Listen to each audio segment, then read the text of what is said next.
जय श्री कृष्णा, राधे राधे, जय माता दी। आज अपने सुनेंगे कन्या पूजन की कथा।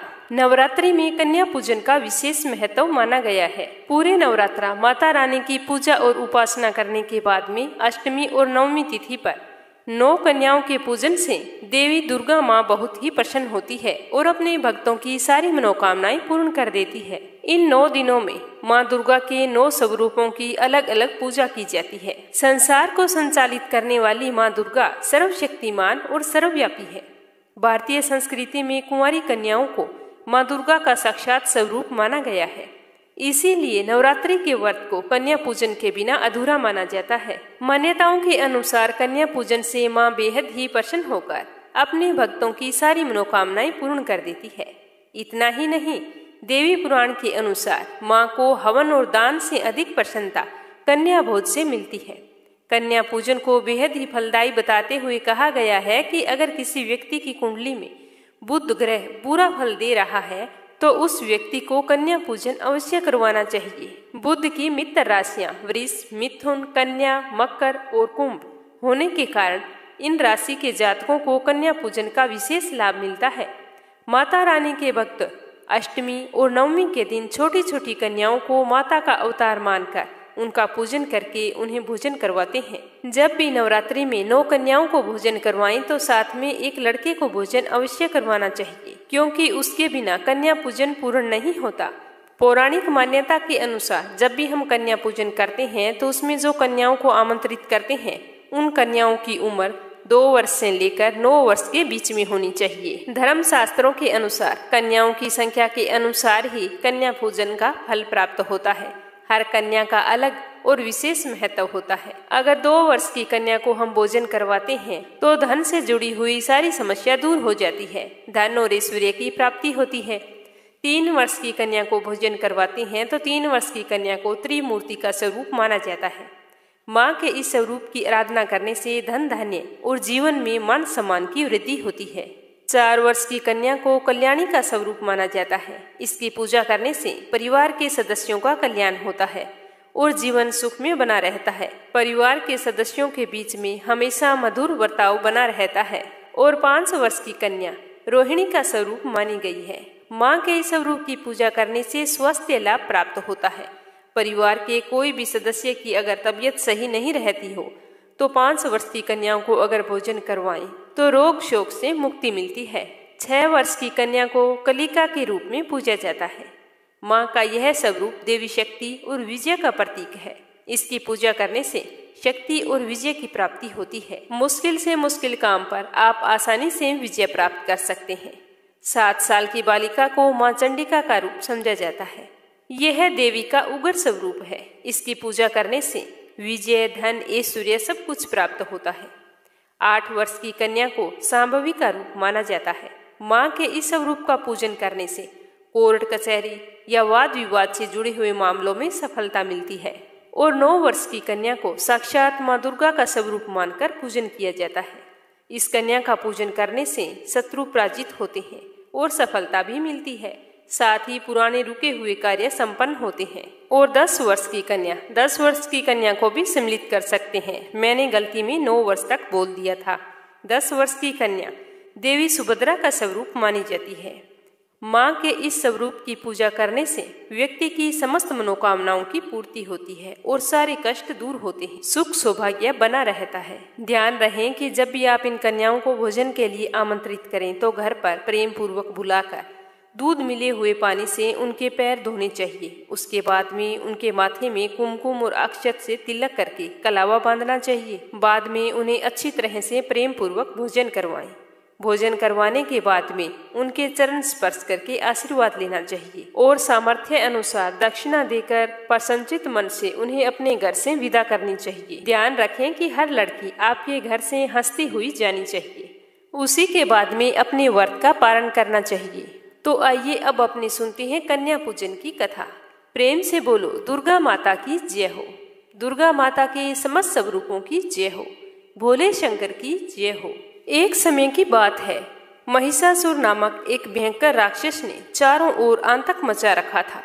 जहां तहां मौत का नाच नचाता। उसके गण ऋषि के यज्ञों में विघ्न उत्पन्न करते थे। महिषासुर को वरदान प्राप्त था कि कोई भी देव, पशु या नर उसका वध नहीं कर सकता।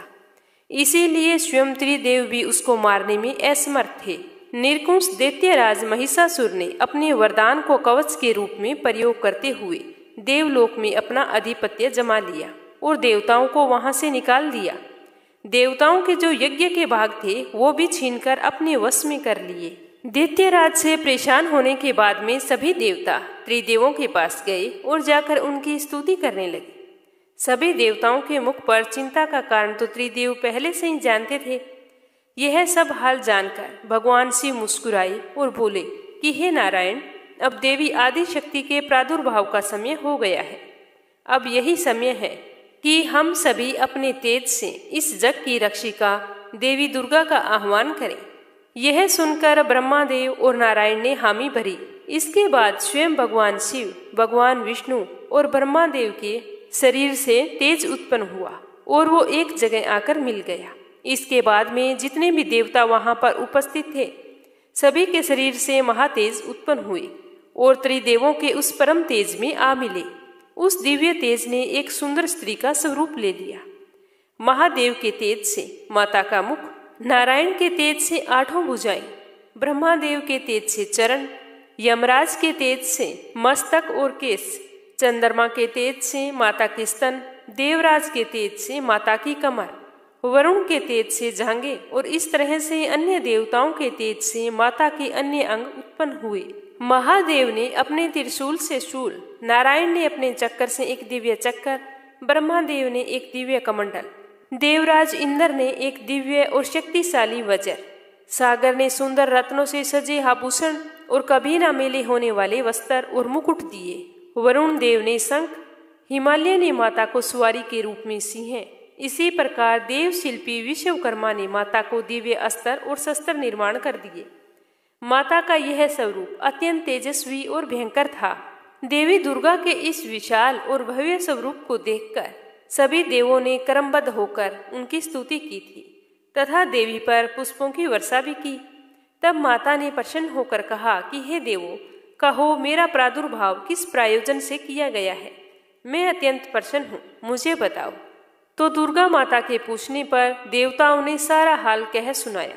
इसके बाद में रण क्षेत्र में माता ने विकराल रूप धारण करके पहले दैत्यराज की सेना का विध्वंस किया और उसके बाद में महिषासुर को भी मार दिया। इस दौरान माँ ने अनेकों रूप धारण किए थे। नवरात्रि के दौरान माँ के उन्हीं सब रूपों की पूजा अर्चना की जाती है। जब माँ ने महिषासुर का वध किया था तो उस समय वरदान दिया था कि जो भी व्यक्ति सच्चे मन से मेरी पूजा आराधना करेगा मैं उसके सारे मनोरथ पूर्ण करूंगी। तो आइए अब अपने सुनते हैं नवरात्रि व्रत कथा। उसके बाद में सुनेंगे कन्या पूजन की कथा। नवरात्रि के अष्टमी और नवमी तिथि के दिन जब भी आप कन्या पूजन करें और आपने व्रत रखा है तो आपको इन सारी कथाओं को श्रद्धा भाव से सुनना चाहिए। एक समय की बात है, बृहस्पति जी ब्रह्मा जी से बोले कि हे ब्रह्मा जी, चैत्र व अश्विनी मास के शुक्ल पक्ष में नवरात्रा का व्रत और उत्सव क्यों किया जाता है? इस व्रत का क्या फल है? इसे किस प्रकार करना उचित होता है? पहले इस व्रत को किसने किया था सो विस्तार पूर्वक मुझे बताइए, मैं सुनने की इच्छा रखता हूँ।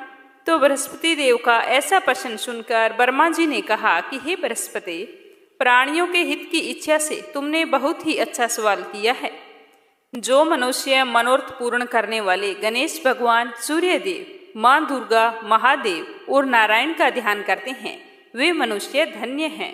यह नवरात्र का व्रत संपूर्ण कामनाओं को पूरा करने वाला होता है।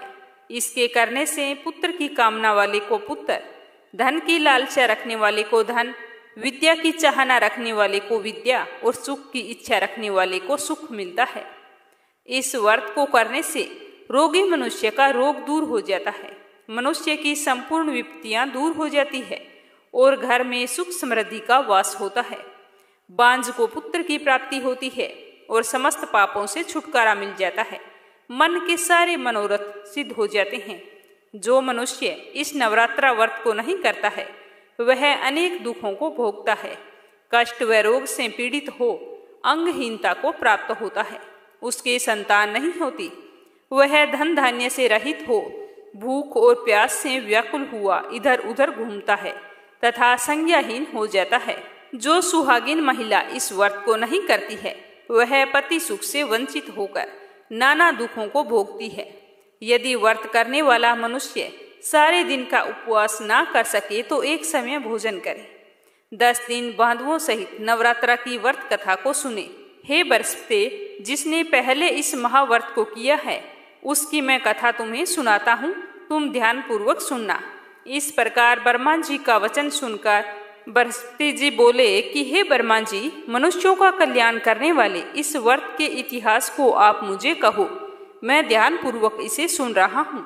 मैं आपकी शरण में आया हूँ, आप मुझ पर कृपा करें। ऐसे वचन सुनकर ब्रह्मा जी कथा सुनाने लगे। ब्रह्मा जी बोले कि प्राचीन काल में मनोहर नगर में पीठत नाम का एक अनाथ ब्राह्मण रहता था। वह भगवती दुर्गा का परम भगत था। उसके संपूर्ण सद्गुणों से युक्त सुमति नाम की एक अत्यंत सुंदर कन्या ने जन्म लिया। वह कन्या अपने पिता के घर बाल्यकाल में अपनी सहेलियों के साथ क्रीड़ा करती हुई इस प्रकार बढ़ने लगी जैसे शुक्ल पक्ष में चंद्रमा की कलाएं बढ़ती है। जब उसका पिताजी प्रतिदिन मां दुर्गा की पूजा करके हवन किया करता था तो वह उस समय नियम से रोजाना उपस्थित हो जाती थी। एक दिन भी ऐसा नहीं गुजरता था कि हवन के समय वो ना आए। एक दिन सुमति अपनी सखियों के साथ खेल में इस तरह से रम गई कि भगवती के पूजन का उसके मन में ध्यान ही नहीं रहा, तो इसीलिए वह पूजन में शामिल नहीं हो सकी। जैसे ही उसके पिताजी ने हवन को समाप्त किया और अपनी पुत्री की ऐसी असावधानी देखकर उसे गुस्सा आ गया। वह अपनी पुत्री को आवाज लगाने लगा तो उसकी बेटी भागी हुई आई कि बाबा क्या बात है। तो उसके पिताजी ने कहा कि अरे दुष्ट पुत्री, तूने आज भगवती का पूजन नहीं किया। तो वो बोली कि बाबा, मैं तो अपनी सहेलियों के साथ खेलने लग गई, मैं तो बिल्कुल से ही हवन की बात को भूल गई थी। तो उसके पिताजी को तो बहुत ही गुस्सा आया हुआ था, तो इसी कारण वह बोला कि तूने आज जो गलती की है उसकी सजा तो तुम्हें भुगतनी ही पड़ेगी। मैं तुम्हारा विवाह किसी कुष्ठ रोगी या दरिद्र मनुष्य के साथ करूंगा। तो पिता के ऐसे वचन सुनकर सुमति को बड़ा ही दुख हुआ और अपने पिताजी से कहने लगी कि हे पिताजी, मैं आपकी कन्या हूँ तथा सब तरह से आपके अधीन हूँ। जैसे आपकी इच्छा हो वैसे ही करो। राजा से, कुष्ठी से, दरिद्र से अथवा जिसके साथ चाहे मेरा विवाह कर दो, पर होगा वही जो मेरे भाग्य में लिखा है। यह तो मेरा अटल विश्वास है। जो जैसा कर्म करता है उसको कर्मों के अनुसार वैसा ही फल प्राप्त होता है, क्योंकि कर्म करना मनुष्य के अधीन है और फल देना ईश्वर के अधीन है। तो ब्राह्मण ने अपनी कन्या के मुख से ऐसे निर्भयता से कहे हुए वचन सुने तो उसे और भी ज्यादा गुस्सा आ गया। जैसे अग्नि में घी पड़ने से आग ज्यादा प्रज्वलित हो जाती है, उसी प्रकार ब्राह्मण को भी अत्यधिक गुस्सा आ गया और उसने अपनी बेटी का विवाह एक कुष्ठी के साथ कर दिया और अत्यंत क्रोधित होकर अपनी पुत्री से कहने लगा कि हे पुत्री, तुम्हें अपने कर्मों पर कुछ ज्यादा ही भरोसा है, तो अपने कर्म का फल भोग कर देखो। देखते हैं भाग्य के भरोसे रहकर तुम क्या कुछ कर लेती हो। तो अपने पिताजी के इतने कठोर शब्दों को सुनकर सुमति को बहुत ही दुख हुआ और वह मन ही मन विचार करने लगी कि मेरा भी कितना बड़ा दुर्भाग्य है जिससे मुझे ऐसा पति मिला है। इस तरह अपने दुख का विचार करती हुई वह अपने पति के साथ वन में चली गई और वहां पर डरावने कुशायुक्त उस निर्जन वन में बहुत ही कष्टपूर्वक रात बिताई। उस गरीब बालिका की ऐसी दशा देखकर देवी भगवती ने पूर्व पुण्य के प्रभाव से प्रकट होकर सुमति से कहा कि हे दीन ब्राह्मणी, मैं तुमसे बहुत ही प्रसन्न हूँ। तुम जो चाहो सो वरदान मांग सकती हो। भगवती दुर्गा का यह वचन सुनकर ब्राह्मणी ने कहा कि आप कौन हैं, मुझे बताइए, मैं तो आपको नहीं जानती हूँ। तो ब्राह्मणी का ऐसा वचन सुनकर देवी ने कहा कि मैं आदि शक्ति भगवती हूँ और मैं ही ब्रह्म विद्या व सरस्वती हूँ। प्रसन्न होने पर मैं प्राणियों का दुख दूर करके उनको सुख प्रदान करती हूँ। हे ब्राह्मणी, मैं तुझ पर तेरे पूर्व जन्म के पुण्य प्रभाव से बहुत ही खुश हूँ। मैं तुम्हें तुम्हारे पूर्व जन्म का वृतांत सुनाती हूँ, ध्यान पूर्वक सुनना। तू पूर्व जन्म में निषाद की पत्नी थी, अति पतिव्रता थी। एक दिन तेरे पति निषाद ने चोरी की। चोरी करने के कारण तुम दोनों को सिपाहियों ने पकड़ लिया और ले जाकर जेल खाने में डाल दिया। उन लोगों ने तुझको और तेरे पति को भोजन भी नहीं दिया था। उन दिनों नवरात्रा चल रहे थे तो तुम दोनों ने नवरात्रा के 9 दिनों में ना तो कुछ खाया और ना ही जल पिया था। इस प्रकार 9 दिन तक नवरात्रा का व्रत पूर्ण हो गया था।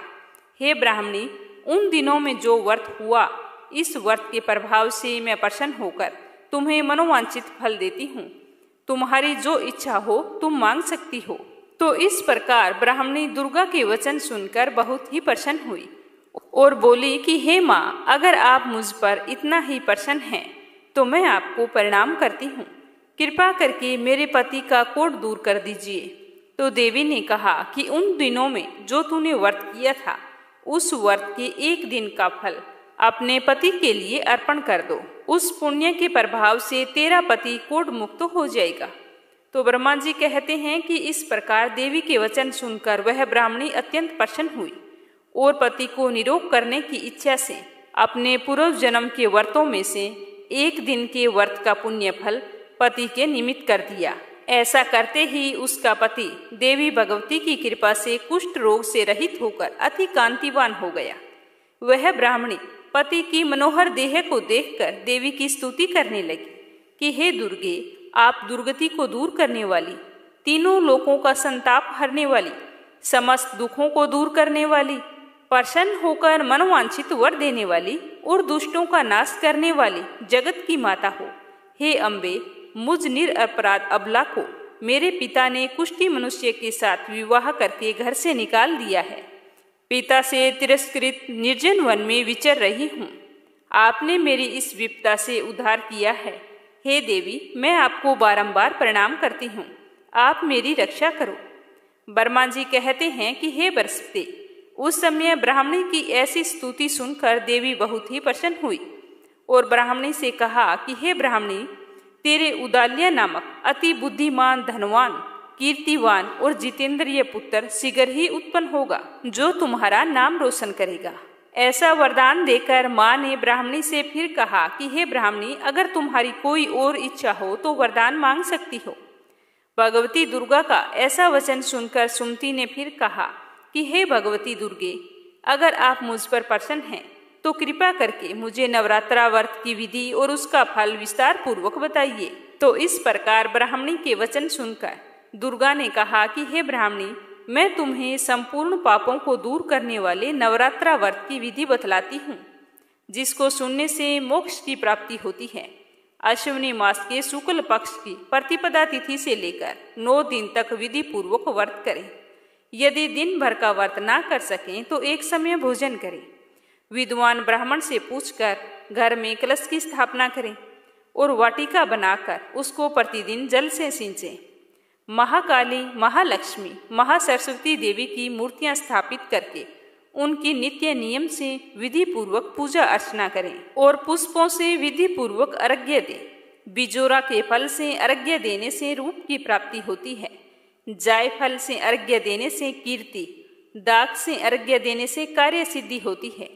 आंवले से अर्घ्य दिया जाता है तो सुख की प्राप्ति होती है और केले से अर्घ्य देने से आभूषणों की प्राप्ति होती है। इस प्रकार पुष्पों व फलों से अर्घ्य देकर व्रत समाप्त होने पर 9वें दिन विधि पूर्वक हवन करें। खांड, घी, गेहूं, शहद, जौ, तिल, बिलव, नारियल, दाख और कंदब आदि से हवन करना चाहिए। गेहूं से होम करने से लक्ष्मी की प्राप्ति होती है। खीर एवं चंपा के फूलों से धन की, बेल पत्तों से तेज व सुख की प्राप्ति होती है। आंवले से कीर्ति की, केले से पुत्र की, कमल से राज सम्मान की और दाखों से संपदा की प्राप्ति होती है। खांड, घी, नारियल, शहद, जौ और तिल तथा फलों से होम करने से मनोवांछित वस्तु की प्राप्ति होती है। व्रत करने वाला मनुष्य इस विधि विधान से हवन करके आचार्य को अत्यंत नम्रता के साथ प्रणाम करे और हवन की सिद्धि के लिए उसे सामर्थ्य अनुसार दक्षिणा भी दे। इस प्रकार बताई हुई विधि के अनुसार जो व्यक्ति व्रत करता है उसके सारे मनोरथ पूर्ण होते हैं। इसमें तनिक भी संदेह नहीं है। इन 9 दिनों में जो कुछ दान आदि दिया जाता है उसका करोड़ों गुना फल हमें मिलता है। इस नवरात्रा व्रत करने से अश्वमेघ यज्ञ का फल मिलता है। हे ब्राह्मणी, इस प्रकार सब कामनाओं को पूर्ण करने वाले उत्तम व्रत को तीर्थ, मंदिर अथवा घर में विधि अनुसार करना चाहिए। फिर बर्मान जी बोले कि हे बृहस्पति, इस प्रकार ब्राह्मणी को व्रत की विधि और फल बताकर देवी अंतर्ध्यान हो गई। अतः जो भी स्त्री या पुरुष इस व्रत को श्रद्धा पूर्वक भक्ति भाव से करता है, वह इस लोक में सुख प्राप्त करके अंत में दुर्लभ मोक्ष को प्राप्त होता है। हे बृहस्पति, इस दुर्लभ व्रत का महात्म्य जो मैंने तुम्हें बतलाया है, यह अति उत्तम है। तुम्हें सुनकर कैसा लगा? तो यह सुनकर बृहस्पति जी आनंद से प्रफुल्लित होकर ब्रह्मा जी से कहने लगे कि हे ब्रह्मा जी, आपने मुझ पर अति कृपा की जो मुझे इस नवरात्रा व्रत का महात्म्य सुनाया। तो ब्रह्मा जी बोले कि हे बृहस्पति, यह देवी भगवती शक्ति संपूर्ण लोकों का पालन करने वाली है।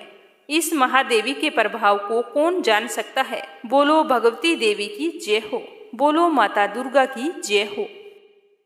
नवरात्रि व्रत में रोजाना सुनी जाने वाली दुर्गा महिमा की यह पावन लोक कथा कमेंट बॉक्स में जय हो माता रानी की अवश्य लिखना। बोलो माता रानी की जय हो।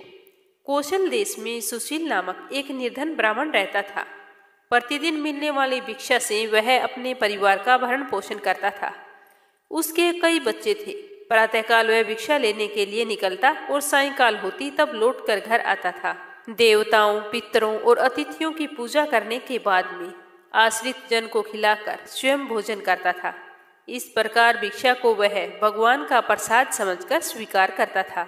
इतना दुखी रहता था, फिर भी वह हमेशा दूसरों की सहायता के लिए सदैव तैयार रहता। उसके मन में अपार चिंता रहती थी। वह सदैव धर्म कर्म में लगा रहता। अपनी इंद्रियों पर उसे पूर्ण नियंत्रण था। वह सदाचारी, धर्मात्मा और सत्यवादी था। उसके हृदय में कभी क्रोध, अहंकार और ईर्ष्या जैसे तुच्छ विकार उत्पन्न नहीं होते थे। एक बार उसके घर के निकट सत्यव्रत नामक एक तेजस्वी ऋषि आकर रुके। वो बहुत ही प्रसिद्ध तपस्वी थे। मंत्रों और विद्याओं का ज्ञाता उनके सामने कोई दूसरा नहीं था। शीघ्र ही अनेक व्यक्ति उनके दर्शनों के लिए आने लगे। सुशील के हृदय में भी उनसे मिलने के लिए इच्छा जागृत हुई। सोचने लगे कि इतने दूर दूर से लोग आते हैं, क्यों ना मैं भी उनके दर्शन करके आऊं और उनकी सेवा करूं। ऐसा सोचकर वह ऋषि से मिलने के लिए चला गया। वहां जाकर सत्यव्रत ऋषि को प्रणाम करके बोला कि ऋषिवर, आपकी बुद्धि अत्यंत विलक्षण है।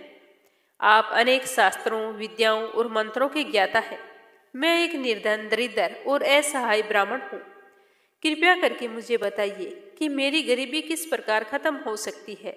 इस तरह पूछते हुए सत्यव्रत ने कहा कि हे मुनिवर, आपसे यह पूछने का केवल इतना ही अभिप्राय है कि मुझ में अपने कुटुंब का भरण पोषण करने की शक्ति आ जाए। धन अभाव के कारण मैं उन्हें समुचित सुविधाएं और सुख नहीं दे पा रहा हूँ जिसके वो हकदार हैं। मुझसे वो इच्छा रखते हैं कि मैं उनकी जरूरतों को पूरा करूं। हे दया निधान, तप, दान, व्रत, मंत्र अथवा जब आप ऐसा कोई उपाय बताने का कष्ट करें जिससे कि मैं अपने परिवार का यथोचित भरण पोषण कर सकूं। मुझे केवल इतने ही धन की अभिलाषा है जिससे कि मेरा परिवार सुखी हो जाए। ब्राह्मण की सारी बात सुनने के बाद में सत्यव्रत ने सुशील को भगवती दुर्गा की महिमा बताते हुए नवरात्रि व्रत करने का परामर्श दिया। सुशील ने सत्यव्रत को अपना गुरु बनाकर उनसे माया बीज नामक भुवनेश्वरी मंत्र की दीक्षा ली। उसके बाद में नवरात्रि का व्रत रखकर उस मंत्र का नियमित जप आरंभ कर दिया तथा भगवती दुर्गा की श्रद्धा और भक्ति पूर्वक आराधना की। इस तरह वह 9 वर्षों तक प्रत्येक नवरात्रि में भगवती दुर्गा के माया बीज मंत्र का निरंतर जप करता रहा। सुशील की भक्ति से प्रसन्न होकर 9वें वर्ष की नवरात्रि में अष्टमी की आधी रात को देवी भगवती साक्षात प्रकट हुई और सुशील को उसका अभिष्ट वर प्रदान करते हुए उसे संसार का समस्त वैभव, ऐश्वर्य और मोक्ष प्रदान किया। इस प्रकार भगवती दुर्गा ने प्रसन्न होकर अपने भक्त सुशील के सभी कष्टों को दूर किया और उसे अतुल धन संपदा, मान सम्मान और समृद्धि प्रदान की। कन्या पूजन की कथा। एक प्राचीन कथा के अनुसार कटरा से कुछ ही दूरी पर अंसाली गांव में वैष्णो देवी का परम भगत श्रीधर रहा करता था। उसके कोई संतान नहीं थी, जिसके कारण वो बहुत ही दुखी रहता था। वह माता रानी का परम भगत था, नवरात्रा के हमेशा ही व्रत किया करता था और पूरे श्रद्धा भाव से माता रानी का व्रत और उपासना किया करता था। एक समय उन्होंने नवरात्रा का पूजन करके बाद में कुंवारी कन्याओं को भोजन करने के लिए अपने घर पर आमंत्रित किया। तो कन्या के रूप में माँ वैष्णो देवी उन्हीं कन्याओं के बीच में आकर बैठ गई। तो श्रीधर ने उन कन्याओं का बड़े ही श्रद्धा भाव से आदर सत्कार किया, उन्हें प्रेम पूर्वक भोजन करवाया। भोजन करने के बाद में सारी कन्याएं वहां से अपने घर की ओर चली गई, लेकिन वो कन्या वहीं पर बैठी रही। उसको बैठा देखकर श्रीधर ने कहा कि बेटा, तुम अपने घर नहीं गई? तो वह बोली कि बाबा, जब तुम भंडारा करवाओगे तो मैं उसी के बाद में अपने घर जाऊंगी। तो श्रीधर उस कन्या की बात सुनकर कहने लगा कि बेटा, मेरे पास ऐसा कुछ नहीं है जिससे कि मैं भंडारा करवा सकूं। मैं तो बड़ी मुश्किल से इन कन्याओं को भोजन करवाया है। तो वह लड़की बोली कि बाबा, तुम उसकी चिंता छोड़ दो, तुम जाओ सभी गांव वालों को भंडारे के लिए आमंत्रित कर दो। तो इस तरह कन्या जिद करने लगी। तो उस कन्या के बार बार आग्रह करने पर श्रीधर ने उसकी बात मान ली और आसपास के सभी गांवों में भंडारे का संदेश पहुंचा दिया और साथ ही गुरु गोरखनाथ जी को भी आमंत्रित किया। साथ में कहा कि अपने दूसरे शिष्यों को और एक परम शिष्य बाबा भैरव जी था, उसको भी ले आना। तो श्रीधर के द्वारा इस तरह का निमंत्रण पाकर सारे गांव वाले बहुत ही आश्चर्यचकित थे। सारे लोग सोच रहे थे कि उसका गुजारा मुश्किल से होता है, वह भंडारा कहाँ से करवाएगा। इनके घर में ऐसी कौन सी कन्या आ गई है जो सभी लोगों को भोजन करवाना चाहती है। तो सारे गांव वाले श्रीधर के घर में भोजन के लिए पधारे। तब कन्या रूपी वैष्णो देवी ने एक विचित्र पात्र से सभी को भोजन परोसना शुरू किया। भोजन परोसते हुए जब वह कन्या भैरवनाथ के पास गई तो भैरव ने कहा कि मैं तो खीर पूड़ी की जगह मांस खाऊंगा और मदिरा का सेवन करूंगा। तो वह कन्या बोली कि आपको आज तो यही भोजन करना पड़ेगा। लेकिन भैरवनाथ तो जिद करने लगा। भैरवनाथ की इस जिद पर कन्या रूपी ने भैरव को बहुत ही समझाया कि ब्राह्मण के यहाँ का भोजन है, इसमें मांसाहार नहीं किया जाता। लेकिन भैरवनाथ तो अपनी बात पर अड़ा रहा। फिर भैरवनाथ ने उस कन्या को पकड़ने का प्रयास किया। तब वह कन्या रूप में आई हुई माँ वैष्णो देवी ने अपना रूप बदला और वायु रूप में बदलकर त्रिकुटा पर्वत की ओर उड़ चली। भैरवनाथ भी उनके पीछे पीछे चल पड़ा। माँ की रक्षा के लिए पवन पुत्र हनुमान जी भी पीछे पीछे चल दिए। काफी समय पश्चात हनुमान जी को प्यास लगी तो माता ने अपने धनुष से पहाड़ पर बाण चलाकर एक जलधारा निकाली और उस जल से अपने केस धोए। आज यह पवित्र जलधारा बाण गंगा के नाम से जानी जाती है। इसके पवित्र जल को पीने या इसमें स्नान करने से श्रद्धालुओं को शक्ति और ऊर्जा मिलती है। फिर माता इस दौरान एक गुफा में प्रवेश करके 9 महीने तक तपस्या की। भैरवनाथ भी उनके पीछे वहां तक आ गया। तब एक साधु ने भैरवनाथ से कहा कि जिसे तू एक कन्या समझ रहा है वह आदि शक्ति जगदम्बा है, इसीलिए तू इस महाशक्ति का पीछा करना छोड़ दे। लेकिन भैरवनाथ ने साधु की बात नहीं मानी। तब माता गुफा की दूसरी ओर मार्ग बनाकर बाहर निकल गई। यह गुफा आज भी अर्धकुमारी और गर्भजून के नाम से जानी जाती है। जिन लोगों के संतान नहीं होती है उन्हें इस गुफा में प्रवेश करके माँ से संतान की कामना करनी चाहिए। ऐसा करने से माँ का आशीर्वाद मिलता है और आपके घर में नन्ही किलकारियाँ गूंज उठती है। अर्धकुमारी के पहले माता के चरण पादुका भी हैं। यह वह स्थान है जहाँ माता ने भागते भागते मुड़कर भैरवनाथ की ओर देखा था। गुफा से बाहर निकलकर कन्या ने देवी का रूप धारण किया। माता ने भैरवनाथ को चेताया और वापस जाने को कहा, लेकिन भैरवनाथ नहीं माना।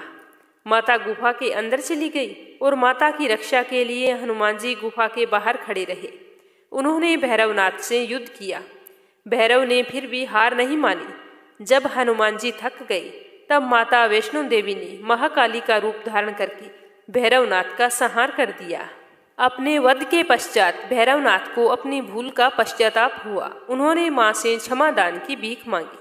माता वैष्णो देवी जानती थी कि उन पर हमला करने के पीछे भैरव की प्रमुख मंशा ये थी कि उन्हें मोक्ष प्राप्त करनी थी। उन्होंने न केवल भैरव को पुनर्जन्म के चक्कर से मुक्ति प्रदान की बल्कि उसे वरदान देते हुए कहा कि मेरे दर्शन तब तक पूरे नहीं माने जाएंगे जब तक कोई भी भक्त मेरे बाद तुम्हारे दर्शन नहीं करेगा। उसी मान्यता के अनुसार आज भी भक्त माता वैष्णो देवी के दर्शन करने के बाद में 3.25 किलोमीटर की खड़ी चढ़ाई करके भैरवनाथ जी के दर्शन करने के लिए जाते हैं।